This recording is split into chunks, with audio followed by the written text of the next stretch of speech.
Le métier de conducteur d'engin consiste à conduire une pelle de manutention avec des outils différents comme l'aimant, le grappin, le ciseau.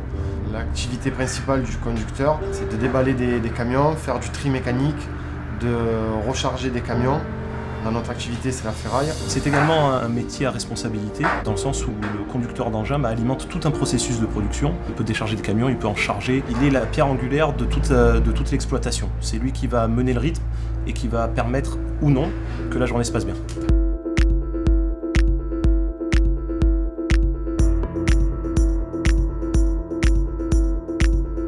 Pour être un bon conducteur d'engin, nous ce qu'on recherche principalement c'est un savoir-être. Au-delà des compétences techniques, il faut quelqu'un qui soit rigoureux, qui soit attentionné, qui sache travailler en sécurité.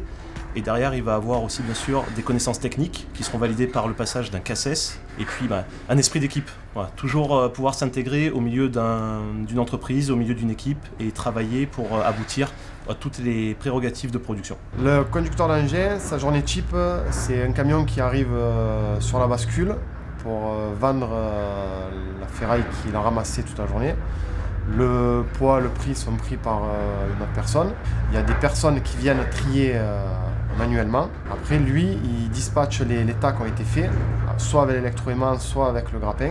Il remonte les tas de ferraille qui sont à préparer, soit à cisailler, soit à chalumer. Après, il y a aussi la prise de poste, faire le tour de sa machine, s'assurer que la veille, les petits soucis qu'elle a subis ne sont pas trop graves. On ne choisit pas ce métier parce que c'est une grue, on se dit, vous voyez, on va s'amuser, c'est plaisant, mais il y a beaucoup de responsabilités dedans.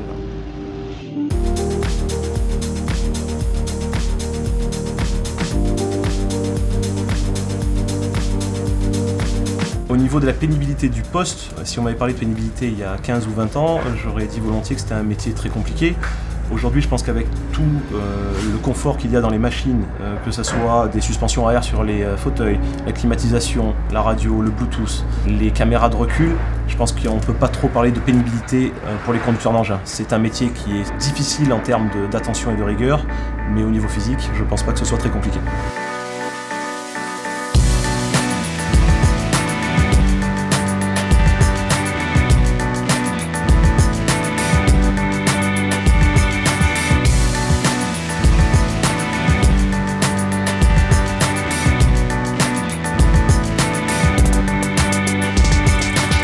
La précision, quoi. Chaque coup de grappin, il faut qu'il soit calculé. Pareil pour l'aimant, pour le ciseau. Pas tourner pendant 2 heures autour d'une pièce pour savoir comment on va la découper. Moi, je viens du milieu du bois. J'ai commencé avec un CAP conducteur d'engin forestier, un CAP bûcheron et un CAC élagage. Je me suis retrouvé à faire de l'intérim. Je suis arrivé dans une société de recyclage de ferraille. C'est un métier qu'on apprend sur le tas.